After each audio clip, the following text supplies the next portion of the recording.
So two things, and I'll make this quick, I promise. So first thing is facts versus analysis. One of the things that I think I'm seeing that is, um, could use some improvement is understanding the difference between facts and analysis and actually then applying facts to an analysis. So when you do a project, right, so for 4420, what's your project? You're taking an existing brand and you're putting it in, or you're doing a study to, see the viability of putting it into a market slash country that it isn't currently in. So that's essentially your objective. That's what you're doing. So when you basically start with facts, which you need to start with facts, that's the research part, that's the fact gathering.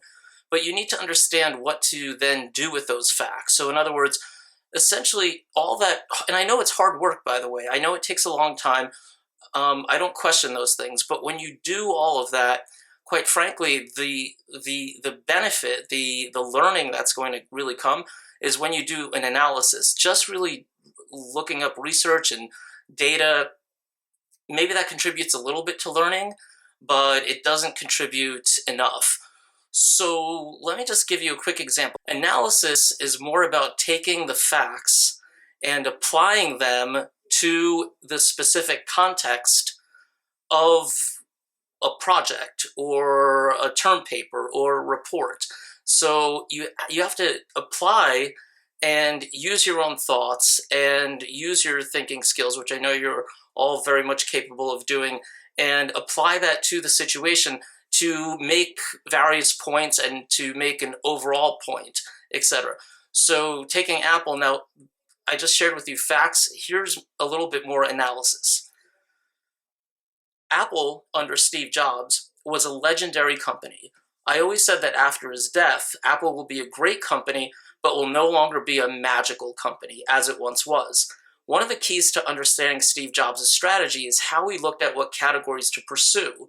Jobs was interested in pursuing product categories that had one or both of the following: either creating an industry from scratch or fundamentally changing an existing industry.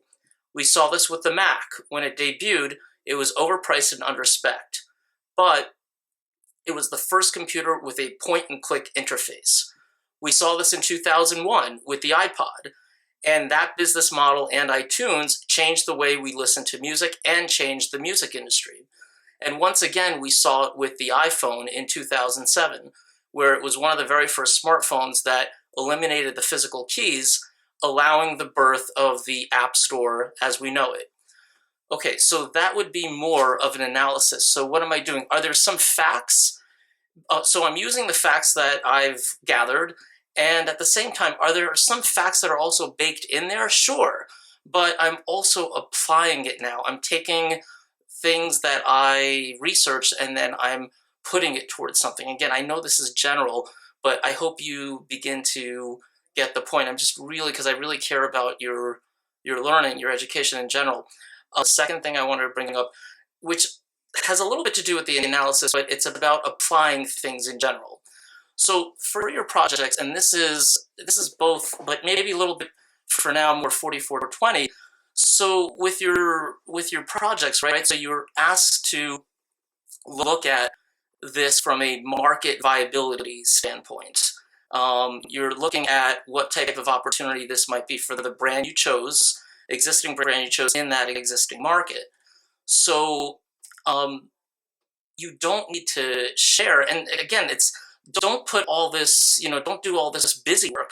You have, better things to do with your time. So you don't want to necessarily share, the country's chief exports, for example, and their climate and their terrain, if it doesn't matter. If it matters, great, use it, and then talk to me about it, and then tell me why this is important. But if it doesn't matter, so I'm making this up. Let's say if you are, and I don't know if it exists in Russia or not, but let's say you're Best Buy and you're doing your market viability on Best Buy into Russia, and you say something to the effect of, I'm making this up, by the way. So Best Buy's, in terms of religion, not Best Buy, Russia, in terms of, their religion and their makeup of various religions, they're 60% of the Christian faith, they're 20% of the Muslim faith, they're 10% Jewish faith, etc., right? So if you wrote that to me, if it in some way makes sense to talk about that for Best Buy, great. Write it. So that would be the fact. So I want to know those facts, but then apply it and tell me what it means. Because again, I'm trying to, not being a quote academic, I'm trying to help you and I'm trying to prepare you for the real world. So in a case like that, would the religious information probably would it really help? Probably not, and it probably doesn't need to be there. However, I know this example already exists, but it's very simple, but sometimes simple is good because it's nice and clean. However, let's say you are McDonald's and you haven't gone into India yet. I know McDonald's is in India. In 4420, we've talked about that a lot. And most people know this anyway. So if you're doing a market viability study on McDonald's and its potential to enter India, and you write something to the effect of the major faith in India happens to be, most people happen to be Hindu, and not all Hindus, but a certain proportion of them, due to their faith and their preferences, choose not to eat beef.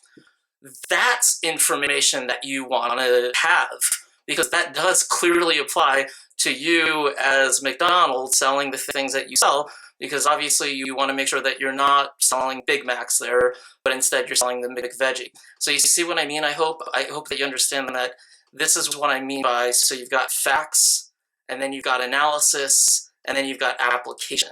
So this is what I mean by kind of, making sure that what you share is relevant, and I don't want you to feel as though you have to force fit everything just for the sake of force fitting, because you don't. So I hope this helped. I sincerely hope this helped. Reach out to me. Let me know how I can help you. I'm going to help you with the project, etc. But I hope this also helps with your other classes and when you start, your careers in the business world. Some of you who may go off to grad school, etc., etc. Okay, so I'm here to help anytime.